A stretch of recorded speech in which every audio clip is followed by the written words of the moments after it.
बाद हमारे पास next question क्या है कि obstruction offered by material of conductor to the passage of electric current. देखो इलेक्ट्रिक करंट को कोई भी जो ऑब्स्ट्रक्शन होगी या फिर जिसको बोलते हैं हम कि अपोजिशन होगी, ठीक है, उसके फ्लो में, तो उसी को क्या बोलते हैं हम, रेजिस्टेंस बोलते हैं एक मटेरियल का, ठीक है, तो क्या बोलते हैं उसको, रेजिस्टेंस बोलते हैं। नेक्स्ट क्वेश्चन क्या है, रेजिस्टेंस का यूनिट क्या है, ओम यूनिट है, ये हमने पीछे भी देख लिया। उसके बाद न्यूटन किसका यूनिट आपको याद होना चाहिए, फोर्स का है। वाट किसका है, पावर का है, ठीक है।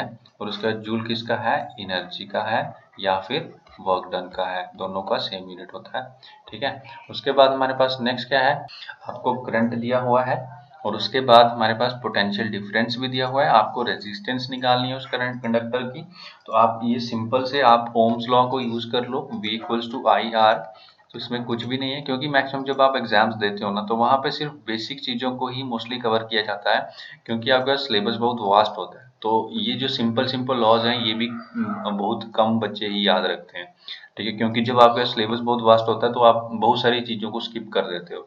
बट अगर आप बेसिक थोड़ा बहुत जानते होंगे तो आप इन क्वेश्चन को भी अटेम्प्ट कर सकते हो। तो V equals to I R, you know, आपको रेजिस्टेंस निकालनी है, R equals to V upon I, and V is equals to 4 and I is equals to 2, so your answer will be 2 ampere ohm, sorry, ठीक है। तो 2 ohm, D option आपके पास right option हो जाएगा। उसके बाद जो नेक्स्ट क्वेश्चन है हमारे पास 24th, तो इसमें क्या है हमारे पास 1 माइक्रोन। माइक्रोन अगर आपको याद होगा, माइक्रोन एक मीटर का यूनिट है, मतलब डिस्टेंस का यूनिट है, ठीक है। तो बट इसमें कितना डिस्टेंस आपको लेना होता है, micro is what, it is equals to 10 raise to power -6, ठीक है। तो 10 रेज़ टू पावर -6 मीटर जो है वो हमारे पास 1 माइक्रोन होगा, सी ऑप्शन राइट है हमारे पास यहाँ पे, ठीक है। और उसके बाद practical unit of heat, heat का यूनिट क्या होता है, heat is a form of energy, but इसका प्रैक्टिकल यूनिट हमारे पास क्या होता है, कैलोरीज होता है, ये याद रखना। और उसके बाद क्या है कि मैच द कॉलम है हमारे पास, कुछ यूनिट्स हैं और दूसरी साइड उसका क्वांटिटीज है, फिजिकल क्वांटिटीज, वो आपको मैच करनी है। वॉट आपको अभी मैंने बताया किसका यूनिट है, पावर का यूनिट है। टेस्ला किसका यूनिट है, ये अभी अब हमने नहीं पढ़ा, बट याद रखना मैग्नेटिक फील्ड का यूनिट होता है टेस्ला। कूलम्ब क्या होता है, इलेक्ट्रिक चार्ज का यूनिट होता है। कैंडेला हमारे पास फिजिकल क्वांटिटी में पढ़ा था, ल्यूमिनस इंटेंसिटी का यूनिट होता है। ऑप्शंस में यहाँ पे जो कोड्स दिए हुए हैं ना, तो इसमें एक एरर है, आप यहाँ पे ए ऑप्शन में यहाँ बस 2 है, इसको करेक्ट कर लेना, ठीक है। अब इसको देखो किस तरह से हमने मैच किया है। वाट हमारे पास पावर है, तो मतलब ए किसके साथ मैच हो रहा है, 2 के साथ। बी हमारे पास मैच हो रहा है 4 के साथ, और सी हमारे पास मैच हो रहा है 1 के साथ, और डी हमारे पास मैच हो रहा है 3 के साथ। तो ये हमारे पास कोड होना चाहिए 2 4 1 3, ये ऑप्शन ही हमारे पास राइट है। यहाँ पे हमारे पास एक और मैच द कॉलम है यहाँ पे 27th क्वेश्चन में, इसमें फिजिकल क्वांटिटीज हैं और साथ में हमारे पास यूनिट्स का जिक्र है। तो फिजिकल क्वांटिटी क्या है, पावर। पावर आप अगर आपको याद हो, हमने बहुत कर लिया पीछे, पावर पावर खेल लिया, और इस पावर के यूनिट हमारे पास क्या है, वाट। और वाट या फिर किलो वाट, कुछ भी बोलो सेम है, क्योंकि किलो वाट जस्ट एक प्रीफिक्स है जो हमारे पास क्या कर रहा है, यूनिट को लार्ज कर रहा है, तो ये 10⁻³ को डिनोट करता है, ठीक है। उसके बाद एनर्जी की बात करें तो एनर्जी आपको अगर याद हो, इलेक्ट्रिकल एनर्जी हमने पढ़ा था, इलेक्ट्रिकल एनर्जी को मैंने बोला था कि वो क्या होता है, P इंटू टी, ठीक है। क्यों, क्योंकि P is equals to energy upon time, ठीक है। तो जब एनर्जी यहाँ पे मैं लिखूंगा इसको, तो P इंटू टी लिख सकता हूँ। तो पावर के यूनिट थे वाट और टाइम की यूनिट आर लिख सकता हूँ, पावर की यूनिट किलोवाट भी लिख सकता हूँ मैं, ठीक है। तो इसलिए हमारे पास इसका आंसर जो ऑप्शन आ जाएगा 5 आ जाएगा, किलोवाट आवर एनर्जी की यूनिट। और मोमेंटम अगर आप याद हो आपको, mv is equal to momentum, तो मास के आगे केजी और मीटर पर सेकंड, ठीक है। तो यहाँ पे इसका आ जाएगा मोमेंटम का first option, okay. Then pressure, pressure अगर आपको याद हो, मैंने प्रेशर आपको नहीं पढ़ाया वैसे, तो प्रेशर मैं बता देता हूँ, pressure is equals to force per unit area, okay. ये हमेशा याद रखना, प्रेशर या फिर स्ट्रेस दोनों का फॉर्मूला जो है वो सेम है, फोर्स पर यूनिट एरिया, ठीक है। तो फोर्स हमारे पास आ गई न्यूटन और एरिया आ गया हमारे पास मीटर स्क्वायर, ओके। तो यहाँ पे अगर कोई ऑप्शन है तो ऐसा, तो उसको मार्क कर देंगे हम, pressure is equals to newton per metre square, okay. तो कोड्स इसके रिकॉर्डिंग क्या क्या आ गए हमारे पास, ए, ठीक है। तो ए ऑप्शन हमारे पास यही कोड्स बता रहा है, ठीक है। ओके, सो क्वेश्चन नंबर 28 में हमारे पास क्या है कि हमें लेंथ के यूनिट दिए हुए हैं, ठीक है, और उसको हमने सीक्वेंस में अरेंज करना है, ठीक है, तो इंक्रीजिंग ऑर्डर में। सबसे पहले आपको ये पता होना चाहिए कौन सा यूनिट क्या बता रहा है। तो सबसे पहले एंगस्ट्रॉम यहाँ पे फर्स्ट ऑप्शन है, फर्स्ट नंबर है। तो एंगस्ट्रॉम होता है 10⁻10, ओके। और उसके बाद माइक्रोन जो होता है 10⁻⁻6, ओके। नैनोमीटर होता है 10⁻⁹ ठीक है। तो ये क्योंकि किसके यूनिट है, लेंथ के हैं, तो ये सबके साथ मीटर लगा हुआ है, ठीक है। तो अब देखो इसमें सबसे छोटा कौन सा यूनिट होगा, ठीक है, ध्यान से देखना। सबसे छोटा यूनिट होगा 10⁻⁻10, ठीक है। और सबसे बड़ा यूनिट कौन सा होगा इसमें, 10⁻⁻6, ठीक है। क्योंकि डिवाइड में अगर मतलब 10⁻6 है तो वो एज कम्पेयर टू 10⁻⁻10 काफी बड़ा होगा। तो आप इसको किस तरह से लिख सकते हो, हमारे पास ऑप्शन कौन सा आ जाएगा, सी, ओके। तो आई होप ये समझ आ गया होगा आपको। उसके बाद नेक्स्ट 29th क्वेश्चन क्या है कि विच one of the following is not a dimensionless quantity. तो डायमेंशनलेस क्वांटिटी कौन सी नहीं है इसमें हमें बताना है। तो ए ऑप्शन जो है हमारे पास उसमें है। तो स्ट्रेन हमारे पास एक्चुअल क्या होता है कि जो भी हमारे पास डायमेंशन होती है, मतलब चेंज इन लेंथ या फिर ब्रेथ जो भी है, और डिवाइडेड बाय ओरिजिनल लेंथ। तो मतलब इसमें दोनों केसेस में सेम ही चीज को आपने ऊपर भी लिखना है नीचे भी लिखना है। तो मतलब ऊपर भी मीटर आएगा नीचे भी मीटर आएगा, तो ये दोनों कैंसिल हो जाएंगी, ठीक है। तो इसके कोई डायमेंशन नहीं होते, स्ट्रेन के कोई भी डायमेंशन नहीं होते। डायमेंशन मतलब कि इसके यूनिट को कुछ नहीं होते, ठीक है। तो उसके बाद रिलेटिव डेंसिटी, रिलेटिव डेंसिटी मतलब रिलेटिव टर्म जब भी लगी होगी उसका मतलब क्या है कि आप किसी और चीज के साथ कंपैरिजन कर रहे हो वही चीज को, ठीक है। मतलब जैसे डेंसिटी है तो डेंसिटी ऑफ वन मटेरियल और दूसरे मटेरियल की भी आप डेंसिटी ले रहे हो और उनको कंपैरिजन कर रहे हो। कंपैरिजन मतलब उनको डिवाइड कर रहे हो। तो अगर आप ऊपर भी डेंसिटी है नीचे भी डेंसिटी है तो उसके यूनिट कुछ होंगे, नहीं होंगे, तो इसकी भी कोई डायमेंशन नहीं होंगे, ठीक है। फ्रीक्वेंसी जो बात करें, अगर फ्रीक्वेंसी क्या है हमारे पास, फ्रीक्वेंसी होती है कि नंबर ऑफ रेवोल्यूशंस टाइम। तो यहाँ पे हमारे पास क्या आ रहा है कि नंबर ऑफ रेवोल्यूशन जो है उसका तो कोई यूनिट नहीं होगा, बट टाइम के यूनिट होंगे सेकंड। तो यहाँ पे 1/सेकंड हो जाएगा इसको। और इसके अगर हम ऐसे यूनिट की बात करें तो इसको हर्ट्ज में लिखते हैं हम, बट हमारे पास 1/सेकंड जो है इसके डायमेंशन है, ठीक है। डायमेंशन में आप इसको टाइम का डायमेंशन लिख सकते हो -1। एंगल की बात करें तो एंगल का भी हमारे पास क्या होता है, कोई डायमेंशन नहीं होता है। तो अगर एक मैं सेक्टर कंसिडर कर लूँ तो यहाँ पे जो ये आर्क लेंथ है, ठीक है, और ये हमारे पास थीटा एंगल है और ये रेडियस है।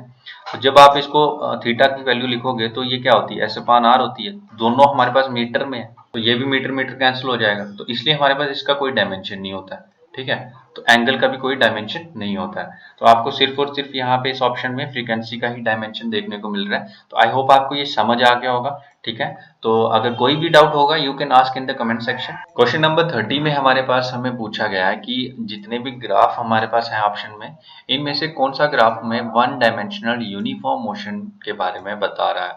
तो सबसे पहले हमें पता होना चाहिए कि वन डायमेंशन क्या है। वन डायमेंशन मतलब कि जब भी हमारे पास एक्स वाई या जेड कोऑर्डिनेट में से किसी एक पर्टिकुलर कोऑर्डिनेट की जिक्र करेंगे हैं और उसी कोऑर्डिनेट के अलोंग हमारे पास क्या हो रहा है, चेंजेस हो रही है, ठीक है, डायमेंशन में।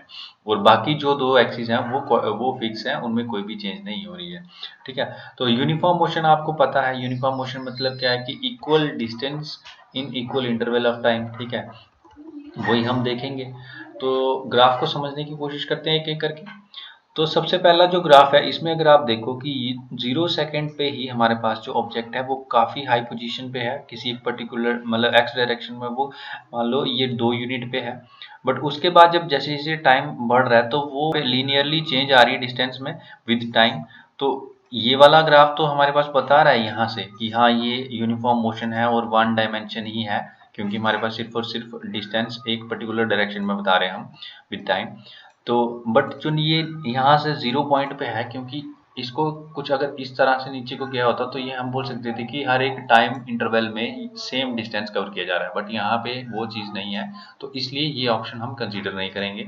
नेक्स्ट ऑप्शन जो हमारे पास है इसमें क्या दिया हुआ है कि जैसे टाइम 0 था तब हमारे पास एक मैक्सिमम पोजीशन पे था ऑब्जेक्ट, उसके बाद जैसे जैसे टाइम कम हो रहा है तो ये जो इसकी पोजीशन का जो वैल्यू है, जो डिस्टेंस की वैल्यू है, वो हमारे पास कम होती जा रही है।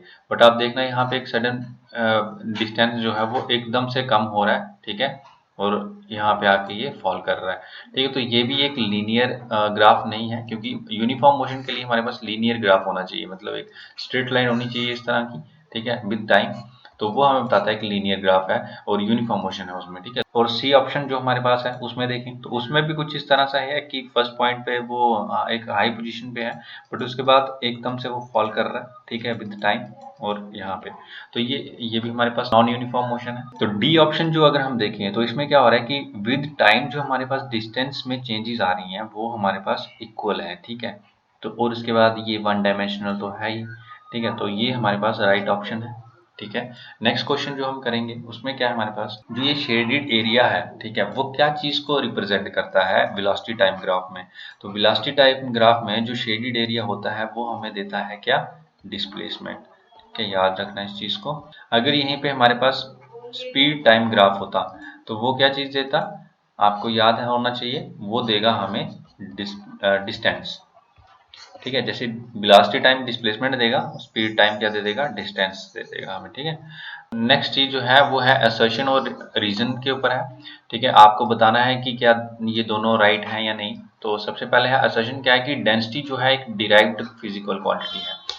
वो तो आपको पता है, density is what, mass content per unit volume, ठीक है, कि मतलब कितना मास एक पर्टिकुलर वॉल्यूम में है किसी ऑब्जेक्ट का, ठीक है। तो वो हमें बताती है डेंसिटी, तो ये एक डिराइव्ड यूनिट है, ठीक है। Density can not be derived from fundamental quantities, क्यों नहीं हो सकती, mass is a fundamental quantity. Volume को अगर आप देखोगे तो वो किस पे ऊपर डिपेंड करता है, लेंथ के ऊपर, मतलब लेंथ क्यूब होगा उसमें, ठीक है, लेंथ या फिर ब्रेड्थ जो भी है, ठीक है।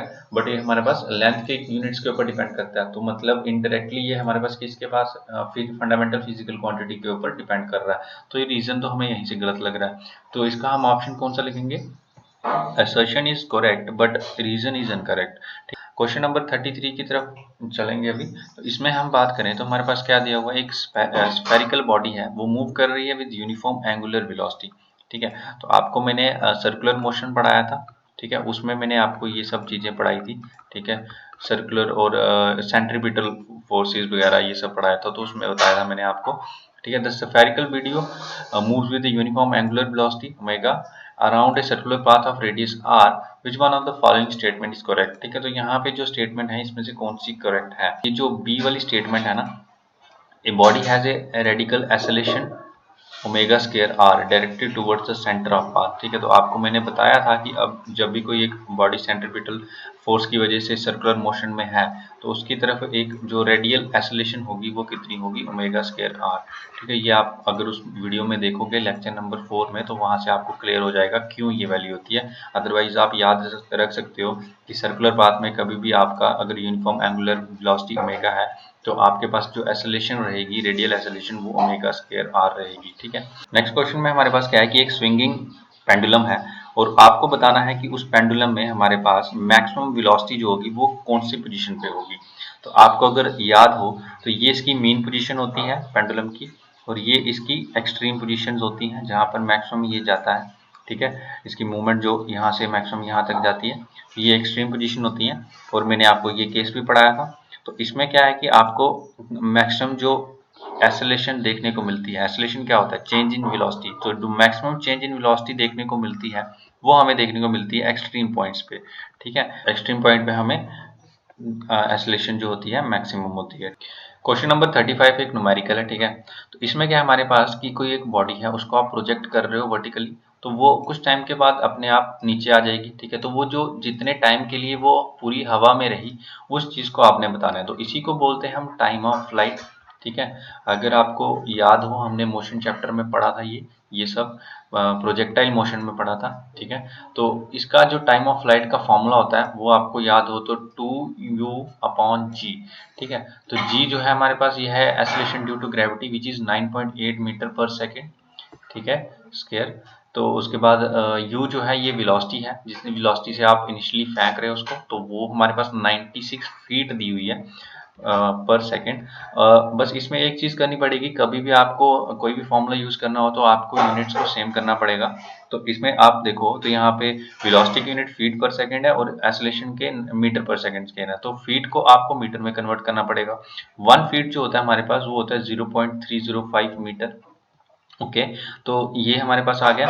अब 96 फीट कितने हो गए, हम 29.28 मीटर, ओके। तो क्योंकि मीटर और फीट पर सेकंड कितने हो जाएंगे, 96 फीट पर सेकंड हो जाएगा 29.28 मीटर पर सेकंड। ओके, तो अब आपको टाइम ऑफ फ्लाइट निकालना है, तो आप सिंपली इस फॉर्मूले को पुट कर लोगे। 2 इंटू यू की वैल्यू हमारे पास कितनी आ गई मीटर पर सेकंड में 29.28 अपॉन 9.8। ओके, तो ये जो है हमारे पास आंसर दे देगा 5.97 सेकंड। ठीक है, तो अब इसके अप्रोक्सीमेट जो हमारे पास नियर बाय ऑप्शन जो है वो 6 सेकंड, तो इसका आंसर जो है 6 सेकंड आ गया। देखो अभी जब आपको क्वेश्चंस आएंगे ना, तो बहुत रेयर चांसेस होते हैं कि आपको ऐसे चेंज यूनिट का चेंज देखने को मिलेगा कि फीट पर सेकंड। डिपेंड करता है आप कौन सा एग्जाम दे रहे हो। जैसे अगर आप कोई एग्जाम दे रहे हो जिसमें क्वेश्चन नंबर ऑफ क्वेश्चंस कम है और टाइम हमारे पास ज्यादा है, तो उस केस में आपको ये यूनिट चेंजेस देखने को मिल सकते हैं। बट जैसे आपके पास 100 क्वेश्चन करने हैं आपको एक आवर के अंदर, तो वहां पे आपको ये यूनिट चेंजेस जो है बहुत कम मिलेंगे। वहां पे आपको वेलोसिटी सीधे सीधे आपको मीटर पर सेकंड में भी दे सकते हैं। तो आपको सिंपली ये फॉर्मूला थोड़ा सा याद रख लेना है, तो उसकी वजह से आप सिंपली इसको कैलकुलेट कर पाते। ये यूनिट कन्वर्जन की जरूरत नहीं पड़ती, सिंपली आप इसको कैलकुलेट कर लेते। ओके, तो नेक्स्ट क्वेश्चन जो हमारे पास 36 है, इसमें क्या है कि कोई इंसान है, ठीक है, ऋषि सर करके, वो क्या है 5000 मीटर पे है, ठीक है, और उस हाइट से उनको कूदना है नीचे को, ठीक है। तो वो जब कूदेंगे पैराशूट लेके, तो उनका जो वेलोसिटी है वो किस तरह से वेरी करेगा जब तक वो ग्राउंड पे पहुंचेंगे, ठीक है, वो डिस्टेंस तक कितना वेरी करेगा, वो किस तरह से वेरी करेगा, ठीक है। तो सबसे पहले जब वो इस पोजीशन पे होंगे, यहाँ पे हमारे पास v will be equals to 0, velocity जो उसकी जहाँ स्पीड जो होगी वो क्या होगी 0 होगी उनकी, ठीक है। तो उसके बाद जैसे ही वो इधर से स्टार्ट करेंगे कूदना, तो उनकी क्या होगी कि वेलोसिटी जो होगी पहले वो इंक्रीज होगी आहिस्ता आहिस्ता, और फिर एक सैचुरेशन पॉइंट आ जाएगा, मतलब वेलोसिटी जो होती है वो मैक्सिमम जो वैल्यू होगी उसकी अटेन कर लेगी, और उसके बाद वो कांस्टेंट हो जाएगी, ठीक है, उस कांस्टेंट वेलोसिटी के साथ ही वो नीचे आ जाएगा। तो वही हम इसमें देखेंगे कौन सा ग्राफ ये सब चीजें बता रहा है। सबसे पहले जो सी ग्राफ देखें, तो इसमें क्या है कि वो एक लीनियर ग्राफ दिखा रहा है। बट अगर हम इसमें समझें तो यहाँ पे लीनियर नहीं होना चाहिए, क्योंकि पहले जो है वो वेलोसिटी बहुत आहिस्ता आहिस्ता बढ़ेगी, ठीक है, उसके बाद एकदम से उसके बाद क्या होगा कि उसका मैक्सिमम वैल्यू रिटेन हो जाएगा। सेकंड डी ग्राफ जो देखें, उसमें क्या है कि वैल्यू जो है वो पहले लीनियरली बढ़ रही, उसके बाद क्या हो रहा है वो उतने एक्सट्रीम वे से नहीं बढ़ रही उतनी, तो मतलब ये वाला ग्राफ भी हमारे पास क्या है, और इसके बाद में मैक्सिमम नहीं, उसके बाद ये एक पॉइंट के बाद कांस्टेंट तो हो रही है, बट बढ़ते हुए कांस्टेंट नहीं हो रही है, कम होते हुए कांस्टेंट हो रही है। तो ये वाला ग्राफ भी हम इग्नोर करेंगे, ये भी इग्नोर करेंगे। बी वाला जो है इसमें क्या है, इसमें जो मैक्सिमम नहीं, इसमें मैक्सिमम पॉइंट ये था, बट वो क्या बोल रहे हैं हम कि ये मैक्सिमम यहाँ पे नहीं, ये लास्ट में जो है हमारे पास इस वेलोसिटी जो उसकी कम हो गई है, ठीक है, मतलब ये मैक्सिमम रिटेन किया, उसके बाद हमारे पास ये वेलोसिटी कम हो गई है। बट ऐसा तो हम केस देख नहीं रहे हैं, क्योंकि मैक्सिमम के बाद वो वेलोसिटी कांस्टेंट होनी चाहिए। तो देखो यहाँ पे ये भी ऑप्शन हम इग्नोर कर देंगे। ए पार्ट जो है उसमें क्या है कि पहले वेलोसिटी 0 थी, उसके बाद थोड़ी थोड़ी बढ़ना शुरू हुई, ठीक है, उसका बढ़ रही है, फिर हमारे पास थोड़ा और बढ़ रही है, ठीक है, तो और उसके बाद मैक्सिमम वैल्यू यहाँ पे रिटेन कर लिया उसने, और वही मैक्सिमम वैल्यू उसने लास्ट पे, ये इतनी ही maximum value constant value velocity की रहेगी। तो यही ऑप्शन हमारे पास सही है, ए पार्ट, ठीक है। आई होप ये आपको समझ आया होगा। नेक्स्ट क्वेश्चन हमारे पास क्या है कि एक मोटर व्हीकल है, ठीक है, वो मूव कर रही है एक सर्कुलर पाथ में, ठीक है, उसकी यूनिफॉर्म स्पीड है, तो जो उसकी नेट एक्सेलरेशन होगी वो क्या होगी, क्या वो 0 होगी? नहीं होगी, क्योंकि हमने ये बहुत बार पढ़ चुके हैं कि सर्कुलर मोशन में अगर कोई ऑब्जेक्ट मूव कर रहा होगा ये एक्सेलरेशन 0 नहीं होगी। जो उसकी एक्सेलरेशन होगी वो टूवर्ड्स द सेंटर होगी। कैसा होगा? अगर आपको याद हो, क्योंकि इसके ऊपर सेंट्रीपिटल फोर्स लग रही है, तो जो सेंट्रीपिटल फोर्स जो होती है, अब एक्सेलरेशन क्या होती है, एक्सेलरेशन और फोर्स के बीच में क्या रिलेशन है, F इक्वल्स टू ma। तो जिस डायरेक्शन में फोर्स होगी उसी डायरेक्शन में एक्सेलरेशन होगी, ठीक है। ऐसा सर्कुलर इसमें सर्कुलर पाथ में होगा हमारे पास, क्योंकि सेंट्रीपिटल फोर्स हमारे पास सेंटर की तरफ होगी, तो एक्सेलरेशन की जो डायरेक्शन होगी वो भी हमारे पास किसकी तरफ होगी, towards the centre of the circle. और इस चीज को मैंने एक वीडियो में एक्सप्लेन किया हुआ है, सर्कुलर मोशन करके एक वीडियो आपको दिख जाएगी इसी प्लेलिस्ट में से, आप इसको देख सकते हो। अगर आपको कोई भी डाउट होगा उसमें आप क्लियर कर सकते हो।